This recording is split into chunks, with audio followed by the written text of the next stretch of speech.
राजधानी में रविवार को शुरू हुई रुक रुक कर बारिश का सिलसिला सोमवार को देर शाम तक जारी रहा। दिन भर बारिश का दौर चलने से कई इलाकों में मध्यम तो कुछ इलाकों में तेज बारिश दर्ज की गई। बारिश से गलियों से लेकर सड़कें पानी से लबालब भरी दिखाई दी। बढ़ते पानी से दिल्ली में लोगों की परेशानी बढ़ी हुई नजर आई। लोग हादसे का शिकार हो रहे हैं, जिसे लेकर कांग्रेस प्रदेश अध्यक्ष देवेंद्र यादव ने चिंता व्यक्त की है। इस वक्त हमारे साथ दिल्ली कांग्रेस प्रदेश अध्यक्ष देवेंद्र यादव जी हैं, उनसे बातचीत करेंगे। सर, लगातार बारिश हो रही है, बारिश की समस्याओं से लोग त्रस्त हैं, किस तरह से देखते हैं? कांग्रेस इसे लेकर के क्या कहना चाहिए?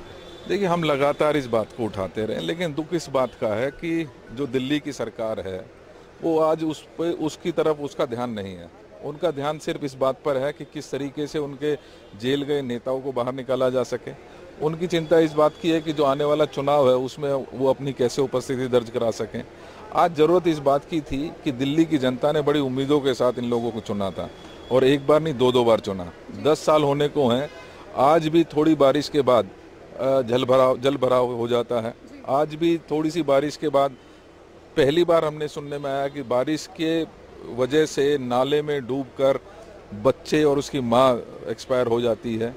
आज इस तरीके की जो पूरे दिल्ली में आज कहीं ना कहीं जो सरकार की फेलियर साफ नज़र आती है, हमें चिंता करने की ज़रूरत है और इस सरकार को इस बात की जिम्मेदारी लेने की ज़रूरत है कि दिल्ली की जनता कहाँ पिस रही है, दिल्ली की जनता किस तरीके से परेशान है, उसका समस्या का क्या समाधान किया जाए। 4 यूपीएससी के एस्पिरेंट्स थे, चारों की मौत हो गई, उसमें से तो 2 थे जो प्रीलिम्स भी निकाल चुके थे।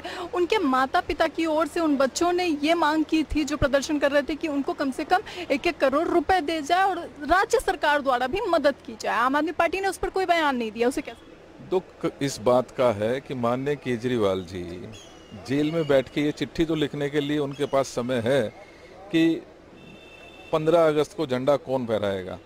उनको इतना समय नहीं कि जो दिल्ली की जनता की जो पिस रही है, जो दिल्ली की जनता उन नाकामियों को झेल रही है, उनके बारे में उनकी समस्या का कैसे समाधान किया जा सकता है। चाहे वो डूबते हुए बच्चों को कंपनसेशन की बात हो, या दिल्ली के नालों की सफाई की बात हो, या हर रोज बढ़ते बिजली के बिल हों, आज उनके ऊपर चिंता नहीं है। चिंता इस बात की है कि आने वाला जो 2025 का चुनाव है उसको कैसे लड़ा जाएगा। आज उनको चिंता इस बात की है कि एक व्यक्ति जो 17 महीने जेल में थे, आज बेल पे छूटे हैं विद इतनी बड़ी कंडीशंस जो एक आम नागरिक के ऊपर नहीं लागू होती।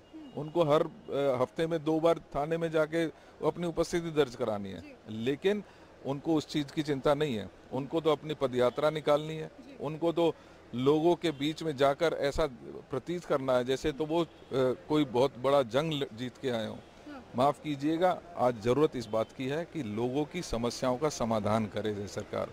लोगों ने बड़ी उम्मीद के साथ चुना था, उसकी ओर ध्यान दें। सर, आने वाले चुनाव के लिए जंग की तैयारी शुरू हो चुकी है। पैदल यात्रा की बात हो, मनीष सिसोदिया बाहर आ गए।